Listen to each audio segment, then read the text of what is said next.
The landscapes of our lives are for learning, where experience is our teacher. When we gather together to share our resources, we are destined to love and thrive. Good morning, Hey, Pierre. hey, good morning, Maureen. Hey, I was thinking about talking about this gentleman, Sadhguru. Um, you actually turned me on to him with a Joe Rogan podcast. What did you think about him? And I'll kind of launch into some thoughts. I just I I liked the interaction between him and Joe Rogan and how puzzled Joe Rogan was trying to wrap his mind around Eastern process oriented interdependent thinking and living, and Yeah, really yeah, yeah. the true nature of yoga. I loved how he reminded me of Bikram and everything that we learned at training in terms of actually yoga as union and this big system that is a way of being in the world rather Right. than stretching the hot room. And it was interesting to see Joe Rogan try to like understand that. No, you're absolutely right. The curiosity and kind of, oh, I don't know if the word is not naivete. I don't mean it in a pejorative It was a little bit though. way. He was right. Yeah. Yeah, but it was cute. It was like almost like a kid. Like, you know what? And I watched it as well as listened to it. So maybe that contributed to what what I drew from it. But yeah, that curiosity, like, what are you talking about? How does this work, really? And it's great that we both commented about how similar it was to our yoga training. And I guess for listeners, the departure here is yoga is not sitting and getting yourself into pretzel postures. It's kind of the Americanized version is a exercise class, which it's can be, but it's not, and it's true nature. So Yeah. Yoga, big subject, as Bikram used to say. yeah, yoga, big subject. So I was going to just take us through that a little bit for everyone and recommend this gentleman. And yoga means union, and we're trying to join the body and the mind, and then ultimately the spirit, where in the end you see no difference between yourself and the universe. You're just totally connected to it. So that's the big subject. It's You are it. that You are you are you, it. you are it. I kind of alluded to that in my blog post about like being the ego is just such a small piece of the greater universe, and it's presumptuous of the ego to think that it's the center and it can control things when universe is energy is controlling you. It just struck me as a silly thing. But I think Sadhguru, talked about egocentric kind of perspective versus a broader, more yogic worldview. Yeah. Definitely. I mean, that's our dilemma. We're, kind of defined by ego, and to step outside of ego is difficult because it's always processing, who we are, and to observe the ego at work is kind of is freeing, and ultimately can get you into this connected mode. But to come back to some things he said, because they're hard to find. You'd have to read a ton of stuff to figure all this out, and we're trying to bring resources forward. He said there are only four paths in yoga, and there's layers to this cake.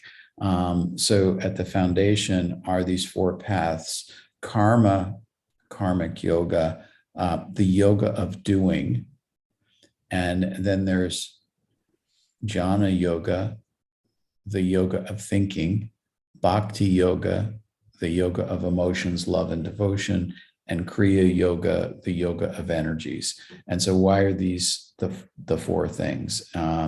Well, these are the things that humans do and can do. We can do things, we can think, we can have love, devotion, emotions, and we can also control our energies. So by getting deeply involved with what you do, let's say you're a craftsman or an artist or something like that, you can find your path towards this union and enlightenment. So you can choose these different paths. Yogananda famously espoused Kriya Yoga, the yoga of energies. And then to develop it, there's these other layers in the cake which are sort of steps on the paths to yoga. And this is where those postures come in. So yeah, I kind of hear what you say, and it makes me think of yes, it's doing, it's what people, you said it's kind of what we do as humans or whatever, and there's the four ways of doing, but is it more how we actualize, how we are who we are as human organisms manifesting in the world? Like our energy is in human organismic form, right? As opposed to a tree or a flower, a dog or whatever. Right. Where our energy is formed into who we are, brain, right. body, whatever. So, and then I know I was reading from, doesn't matter, but whatever, just that there's different ways to express who we are. For instance, That's right. a craftsman has a certain, I guess, manifestation of, he actualizes in that way, as opposed to an athlete and it's not like it's that narrow, but there's different paths to, I guess, actualizing. Yeah, no, I think you've Humans. touched on something very important here, because when you have a practice or a belief system, or you're recommending something like this, path to enlightenment, and you say that you can't get there that way, it's a little bit troubling, right? Somebody's saying, no, you have to do it this way. And what yoga is saying is that if your,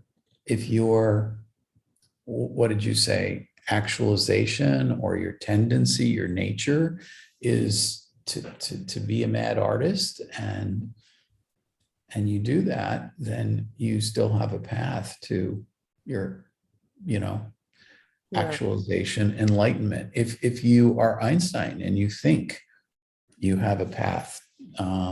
If you're just a devoted,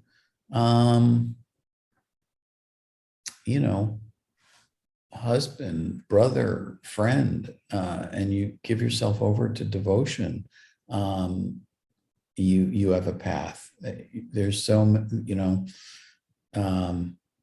Yeah, I think the paths are the way that people fully actualize as themselves, who they are, right? Which right. is not the personality ego part, but way much bigger, I guess. It's hard to talk about, isn't it? I struggle Well, I think, because yoga, like, and even enlightenment, like nirvana, like we're headed towards this thing to grasp and get, and it's not that either. Like, no, it isn't. And you're right. It is hard to talk it's about. very And hard to talk about.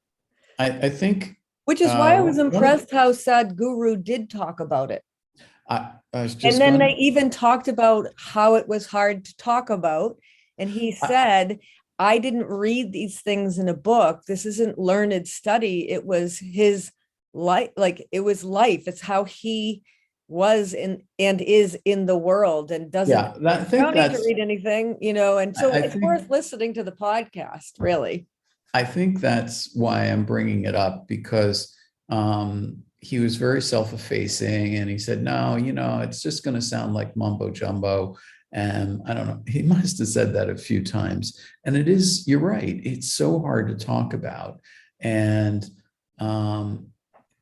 this long interview, it went on for over 2 hours, I think 2 hours and 20 minutes or something. Revealed who this guy was more than, oh, I don't know, I followed him in some readings and I followed him on a little app and I just, this is real personality came out. And I think the difficulty of talking about these things is a beautiful part of that podcast. And Joe Rogan was the perfect foil, kind of like, like, can you explain that? He goes, well, if I tried to explain it, I'd be using words, and words, just like it's how words are limiting to talk about the unlimited and the beyond knowledge and the beyond. And he did say that, which again, that's why I was talking to you about it, because it reminded me of a lot of the stuff that we heard at training with that like didn't make sense and seemed like so beyond and just, so it just reminded me of that, and trying to, the frustration of like the Joe Rogan had of trying to understand something in terms of knowledge that is not, it's to be felt, it's to be experienced, it's, heart stuff, it's who we are stuff, and just be, and I did like how Joe Rogan was childish in his humility and really genuinely wanting to learn and be open, which I thought that's a great model, an example of curiosity, and that's the way to approach it. Not, and he was a little frustrated, but he managed that and kept trying to see, he really wanted to connect and like get it.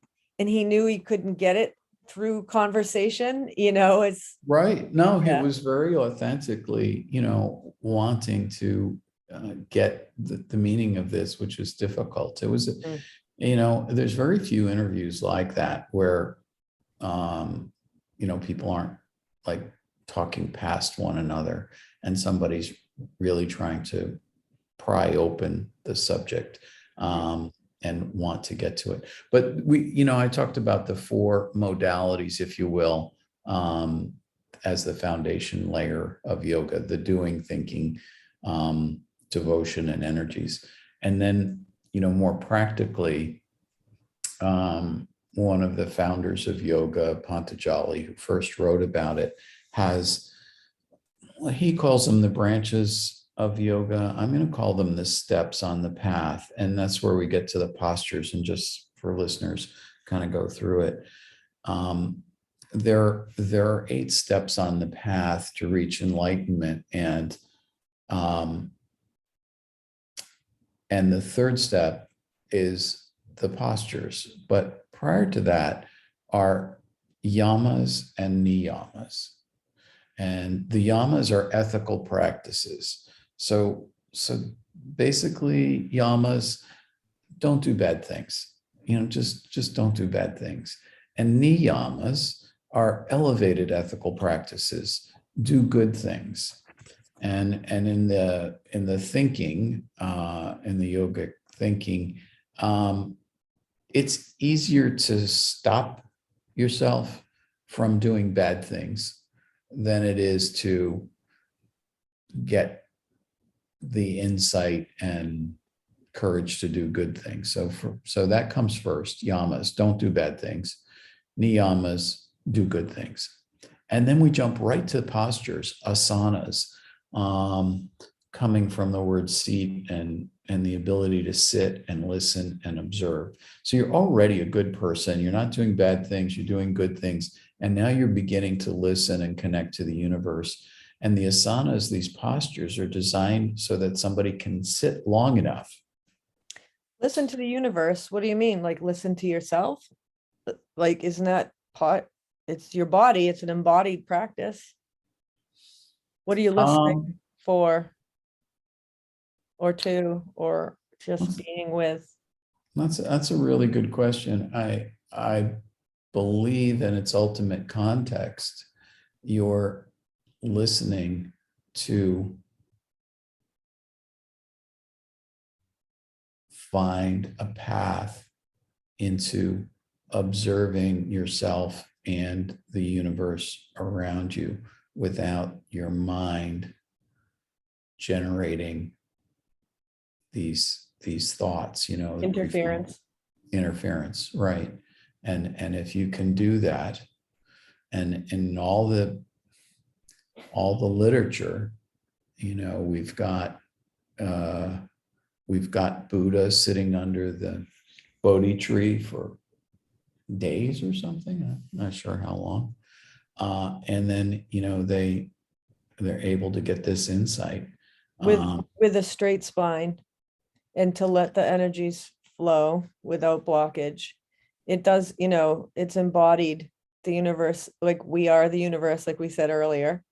Like it's Right. the energetic, like organic matter that we are, I think, is to observe, of just sit and observe, right? That who am I is the energetic flow of Right. all. I am the same as outside. What's in me is the same, right? But it's like it's the stopping and the sitting with the straight spine and allowing the energy to flow. We don't do that when we're trying to be someone and a personality and work a job and go after things and be in the world of distraction and pleasure, and right. So it's right. It's Totally. the contrast is there. So yeah, I mean, there's an art to it, like you said, straighter spine for energy flows and things like that. And then it goes into some fairly specific things. Once you're sitting, you go to breathing and regulating those energy flows. So pranayama, and then pratyahara, number 5. You're sitting, you're breathing, and you don't necessarily need to be sitting, but you're practicing pratyahara, which is detachment, withdrawing from sensory input and response. So again, trying to get deeper into it.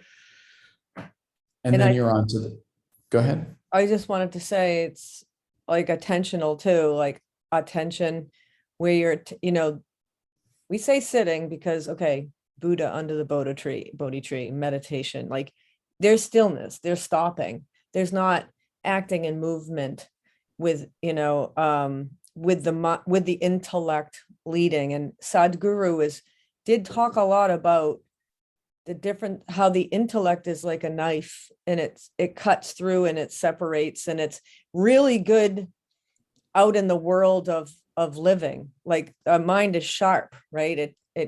That's all the progress we've made. That's all the stuff we've learned. That's how we get along in the world and so forth. And the mind is so powerful. Right. And that's the intellect. But that's not all of us.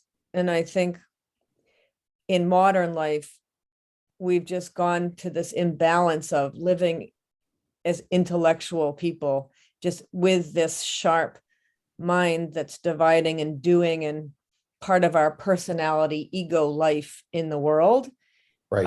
And Ian McKilgrist, who wrote The Master and the Emissaries at Brain Hemispheres and so forth, has a whole documentary about how like we're in this analytic left brain intellect world, right, which is just imbalance. There's nothing wrong, there's no bad, good, or anything about this, but we're kind of too much in that realm and not enough in the heart center, right brain, bring the wholeness. But anyways, it just made me think of the sitting and the meditating in the body. But you mentioned the mind earlier, and then I remembered Sadhguru talked a lot about the intellect, and I thought that was another poignant, really super important point of him saying that on the podcast that might be interesting to people.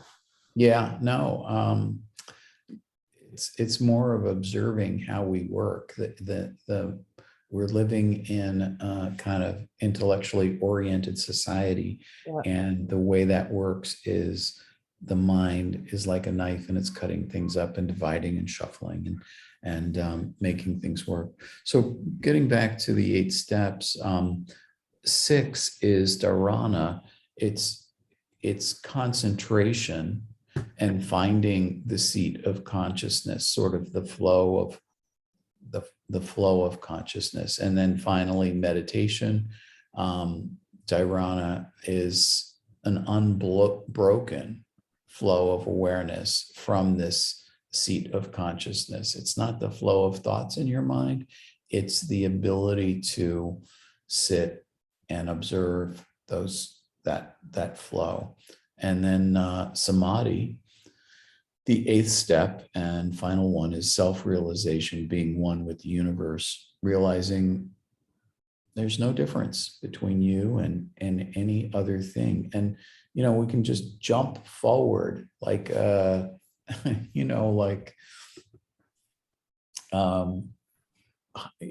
like hyperspace in Star Wars, and go from these ancient practices and think about the fact that we're all just vibrating energy.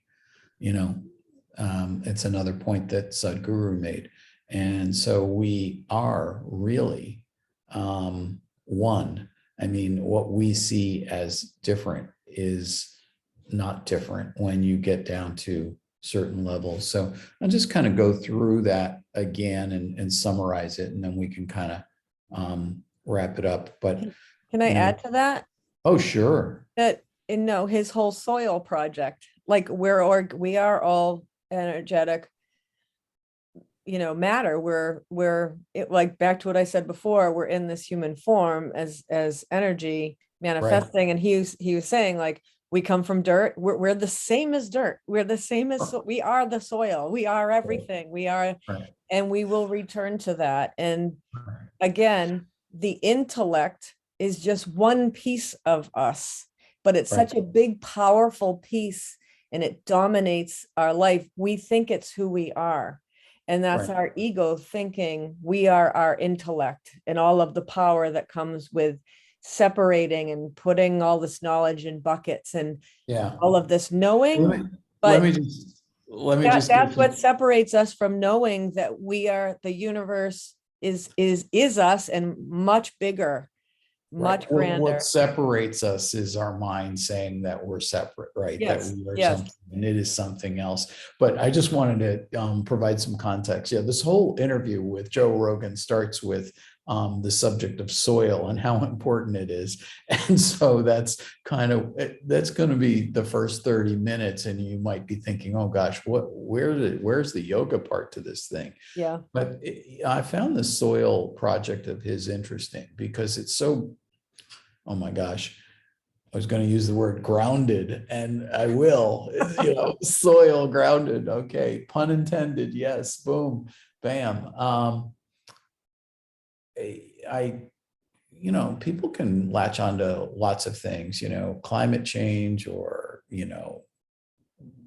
I don't know, not having AstroTurf fields or nuclear power or this or that or the next thing. But his soil project is very interesting to me, and very basic, and something that can be done, can be affected. So anyway, that's but that grounding pun is, if we are energetic forms, organic life, matter, same as the soil, like our feet on the earth. And he does talk about that, like in sitting, in the Buddha sitting grounded with the straight spine, like for the energy to flow. Like the soil, his whole project with the soil isn't just a separate, oh, also he does this. It's the yoga. It's everything. That's why he ended up talking about yoga and in the greater picture, because it is all the same picture. It's all the same. Yeah. The other part of it, we just keep bringing up, well, it was a 2-hour and 20-minute long interview, but the other part of it that was astounding to me was the places, the sacred places on earth that have concentrations of these energy flows, the Himalayas, and then a place in Utah, and then or Which Montana. really sounded wild. And Joe It did. Rogan was like, what? Like, what? Which is the normal reaction that most people would have, like, oh, come on. Like, yeah, Right. and there's UFOs and there's weird shit. And like, it kind of got a little kooky there. And he's like, I know this is going to sound crazy or whatever, because the Western mind can't, it thinks in its own terms, and it's not accessible Yeah. Yeah. The other thing, to the intellect. yeah, this is we're kind of going on here, but it was fertile ground.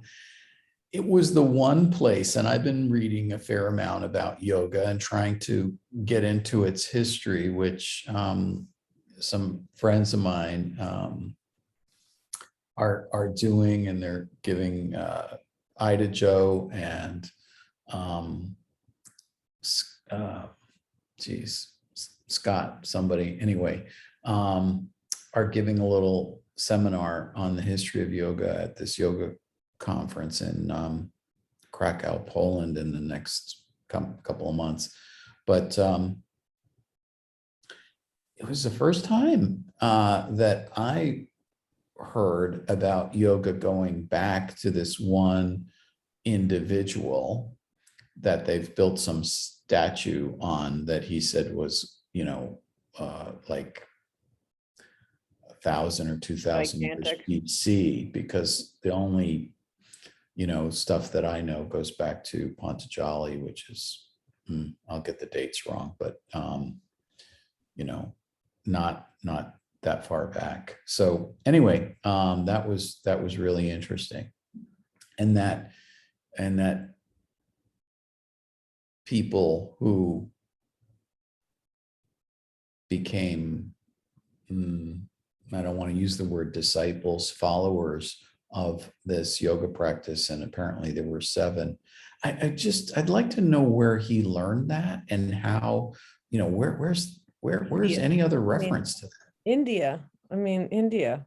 I know. And again, everything I think we get is filtered through our Western intellectual categorizing, way, where Yeah. there's mythical ways that people transfer these experiences from the past and Yeah. handed down. And, It was also trippy that yoga is geometry, that life is basically a geometry. There's a lot of trippy stuff in there, but well, yoga is everything. That's why it's such a, like, remember Bikram, you said big subject, like, and that's why we have a hard time talking about it, because we have to categorize and chop it up and simplify it and reduce it so that we can understand it with our brains, when really it's much more than just a thing to understand with your brain.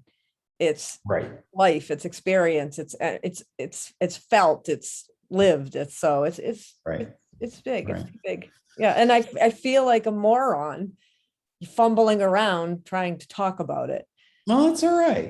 That's the good thing about this podcast. I mean, people will recognize that we're morons, and maybe they'll recognize that they're morons too. And maybe if they do recognize that, no, really, I'm serious about this. And maybe if they do recognize this, then that sense of entitlement, that sense of prejudice, that sense of other, will start to, get smoothed off. And those sharp edges that you hurt people with,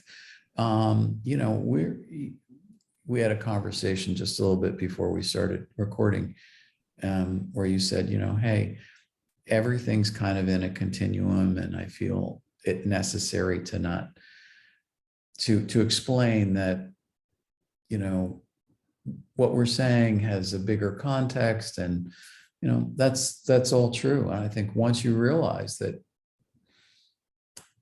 the world is a lot bigger than you are, or any thought that you have, then you're on the path. You're pointed in the right direction. Let's put it that way. A little knowledge is a dangerous thing, but we're so limited and so small when we compare our little ego to the big wide universe of all that is, and we can't possibly.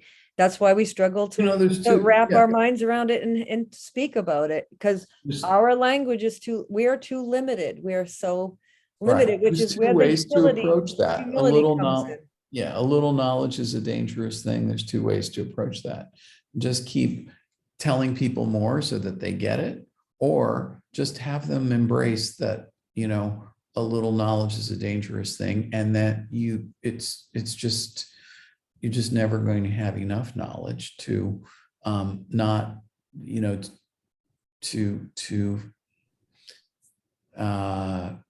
you have to be humble, essentially. And if you Right. have that, and you don't just take something and go with it and beat on somebody's head, and that's a good thing. Let me get back to these. When people think they know steps. things, right?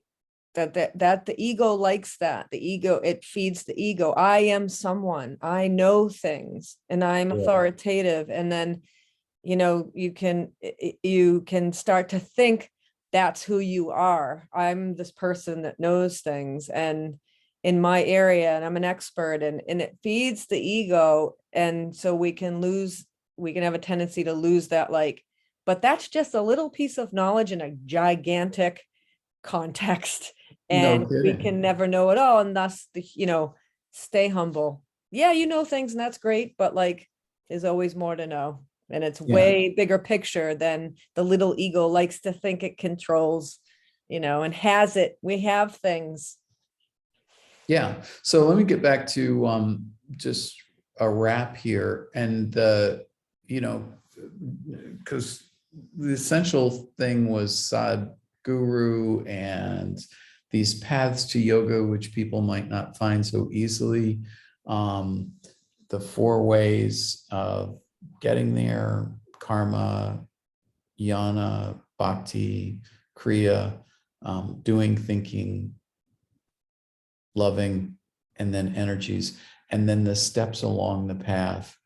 Yamas, don't do bad things; niyamas, do good things; asanas, sitting; pranayama, breathing; pratyahara, detachment; dharana, concentration; dhyana, meditation; samadhi, self-realization. So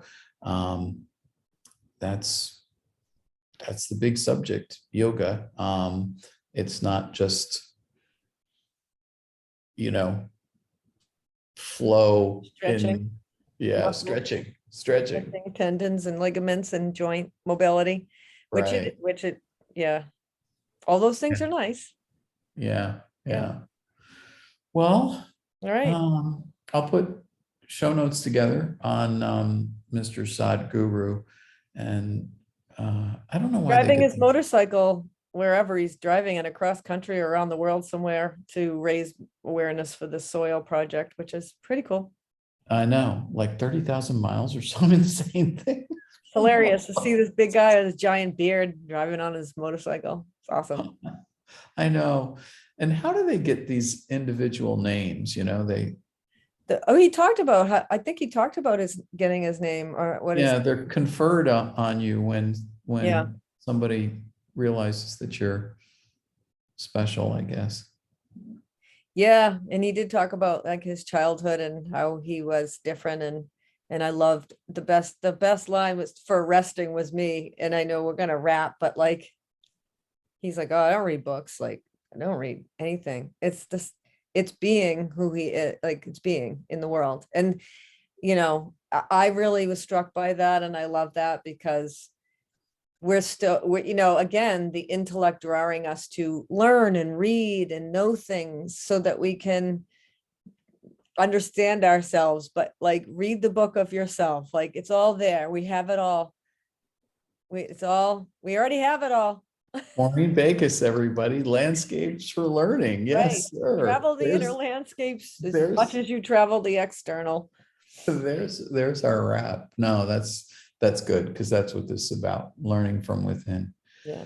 So All right. I'm Pierre from Yoga Heals, and that was Sadhguru, and we'll catch you in the next podcast. Yeah. Maureen, Landscapes for Learning. See you next time. All right.